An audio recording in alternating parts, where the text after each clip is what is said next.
Okay, today we're going to build a blanket chest, and I got a commission for a blanket chest, and I wanted to make sure that everything was okay and all right. So I needed one for myself anyway. So I bought some fence pickets. Yep, you heard me, fence pickets. And I cut these to 36 inches long and 24 inches long. That's going to be the front, back, and side panels. I also bought some furring strips, 1x3s. And those are going to be the legs. Those are 20 inches long. And all I did was make 90-degree angles on those.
Once you're done nailing and gluing in the 36-inch pieces, and you got the two side panels, or the two front and back panels, you're going to stand those up, and you're going to put in the 24-inch side panels.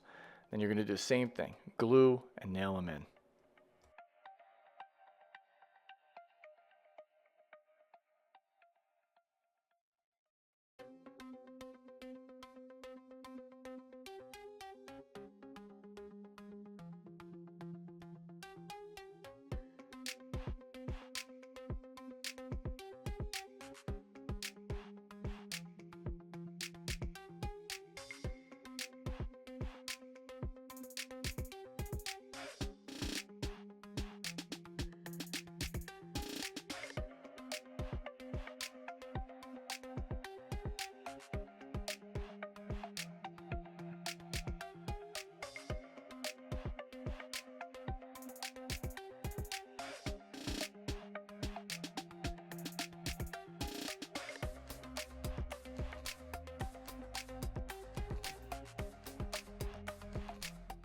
Once you've finished all of that, make sure everything's square. You can use a speed square. If it's not, you can use a clamp like this to pull everything into place and make sure it's square. You can rip down some 2x4s to make some cleats for the bottom when you're putting in the floor of the blanket chest. This is just 1 inch wide. I ripped them down to my table saw, cut them to length. And then the last piece of the inside of the floor was a little off, so I needed to taper it, and I didn't feel like making a taper jig. So what I did was I measured out the one end of the taper and the other end of the taper, and I used my straight edge to just make that line, and I cut it out with my bandsaw. If you don't have a bandsaw, you can certainly use a jigsaw, or you can even use a handsaw. It doesn't really matter. Everything gets the job done. Some things take a little bit longer than others. So really all depends on what tools you have on hand.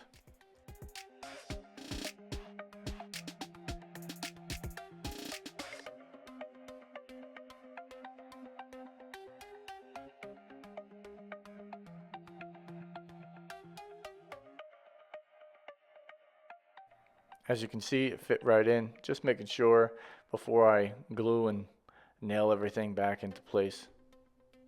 You really want to take these extra steps, making sure everything fits, dry fit everything before you glue and nail and screw everything back into place. This way you're not kind of doubling back over yourself, trying to bang everything out of place and you're ripping everything apart. These are 2x4s that are ripped down to give some support to the top.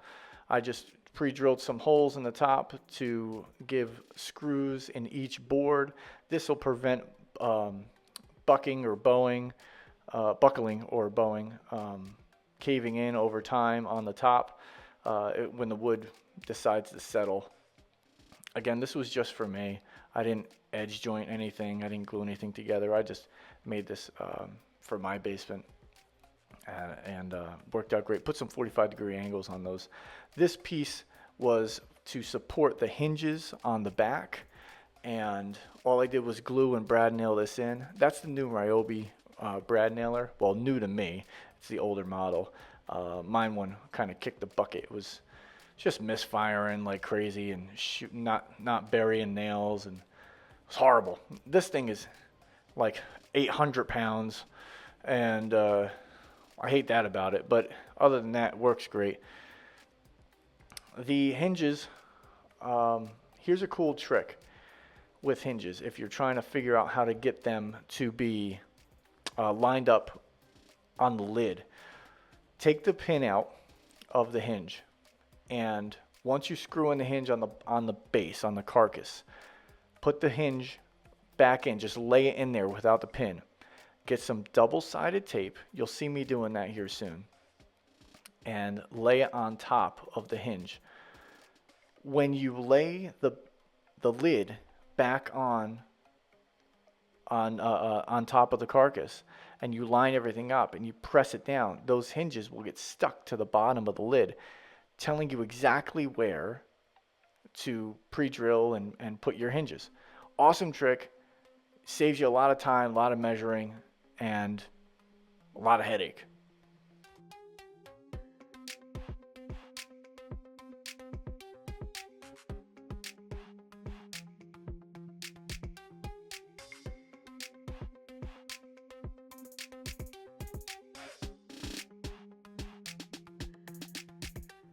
Make sure you pre-drill on with these kinds of hinges because they're very close to the edge. You don't want to split this wood and have to start all over. If you're using different style hinges, you should still pre-drill, but definitely with something this close to the edge for sure. All I did was use a little tiny screwdriver to make sure my bit didn't skip around, and that helped me out a lot.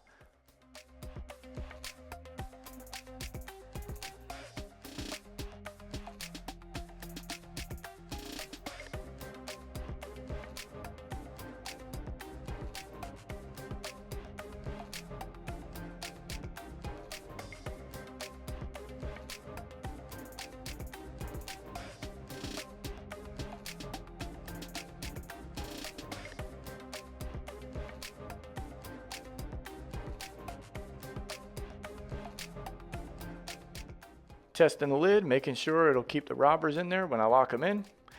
Giving it a paint job. Oh man, no turning back now. Yep, I'm definitely not sanding that off.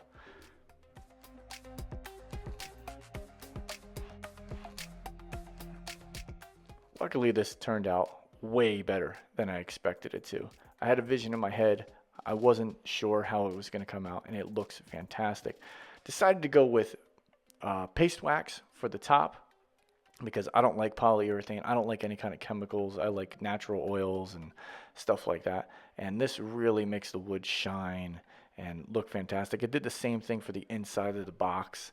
It's a lot more elbow grease, but call me old-fashioned. I like the way the old stuff looks and feels.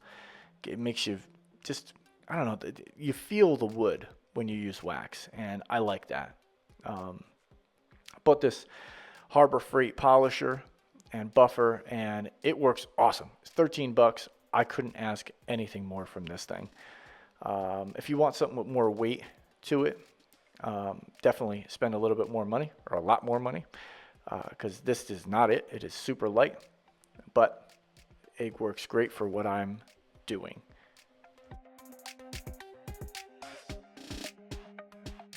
Measuring out for the handles, I used my template for drawer slide handles, if that's what you call it, normally for cabinets and stuff like that.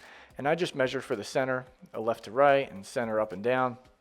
And then I used my speed square with the little jig there, taped it in, made sure it was square, used my punch, get the lines, get the holes, drilled them in, and Bob's your uncle, we got handles.